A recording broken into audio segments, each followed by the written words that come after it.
name is Bethany Allen Abrahamian. I'm the Taipei-based China reporter for Axios.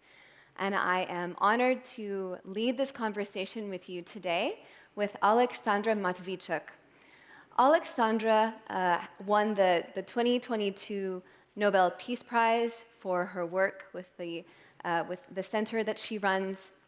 And right now we will first hear a few brief remarks from Oleksandra. Over to you. Thank you very much.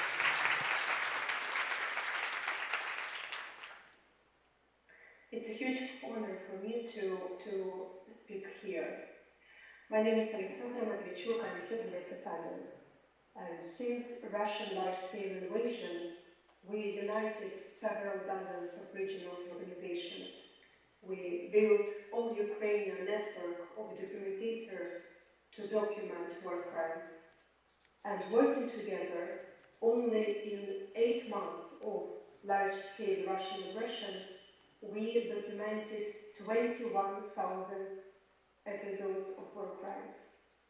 And I deal with two feelings on the constant basis. The first feeling is pain.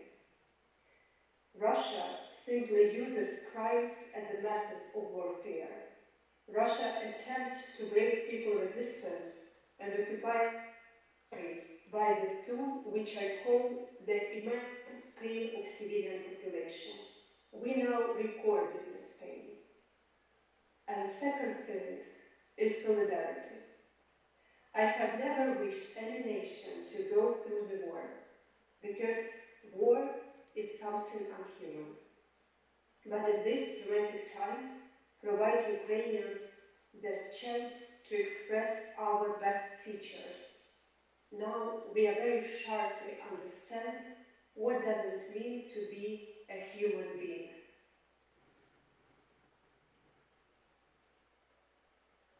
Thank you very much for that. I'll launch us right into our conversation. My first question is about, you said that your organization has documented thousands of Russian war crimes against Ukrainians. Is the international system prepared to deal with such a large number of cases? We faced the situation which I call accountability gap. The Ukrainian legal system is overloaded with an extreme amount of war crimes. But the International Criminal Court restricts its investigation to just several select cases. Hence, who will provide hundreds of thousands of victims of war crimes a chance for justice? And this is a very practical question, because war has turned people into numbers. I noticed that I myself started to speak more with numbers than with names, because the scale of war crimes grows so large that it becomes impossible to recognize all stories. It means that we must ensure justice for all, regardless of who the victims are, the type and level of cruelty they endured, and if media is interested in their cases, because we need to return to all people their names. And we can do it when we create an international tribunal and hold Putin, Lukashenko, and other war criminals accountable. Thank you for that.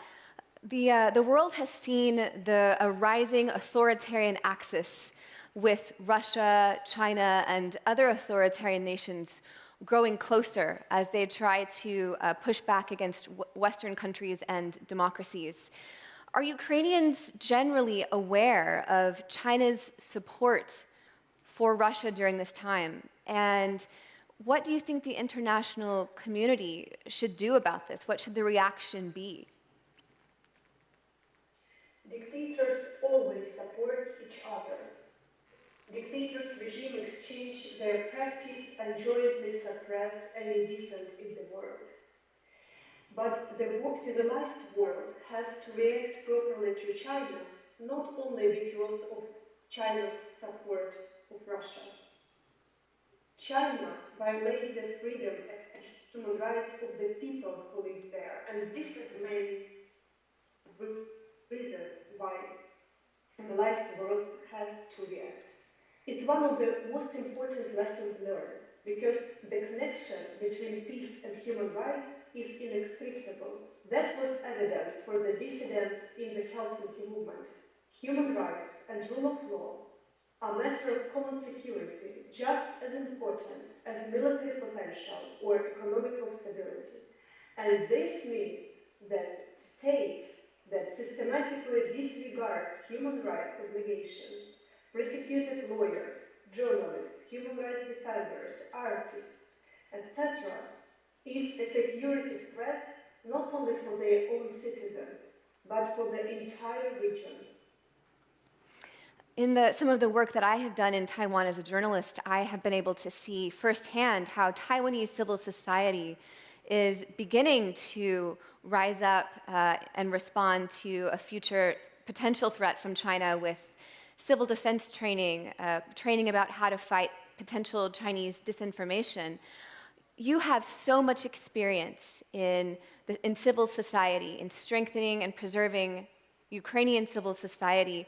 What advice do you have for Taiwanese civil society as they are preparing for what may be more pressure from China? I will start with the point: don't be afraid and don't waste your time.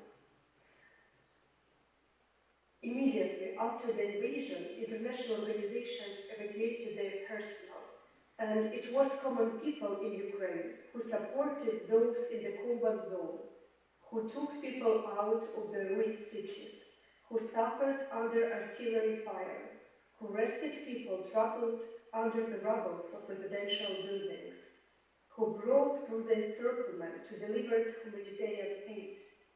And Ukrainian examples show that people are much powerful than army.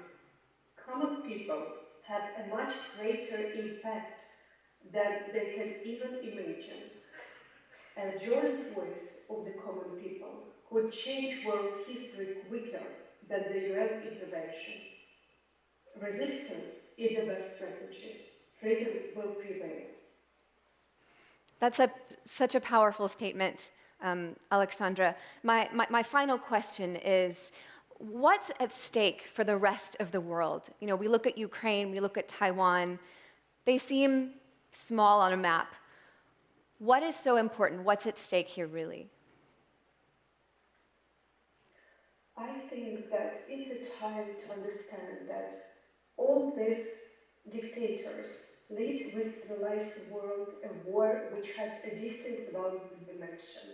They try to convince the world that freedom and democracy are fake values. Because they try to prove if they're genuine, why do they fail to defend anyone? And this means that we need to start the urgent reform of international system of peace and security. We must provide effective guarantees of peace, security, and human rights to all states and to all their citizens, regardless of their membership or non-membership in military blocs and the military potential capacity.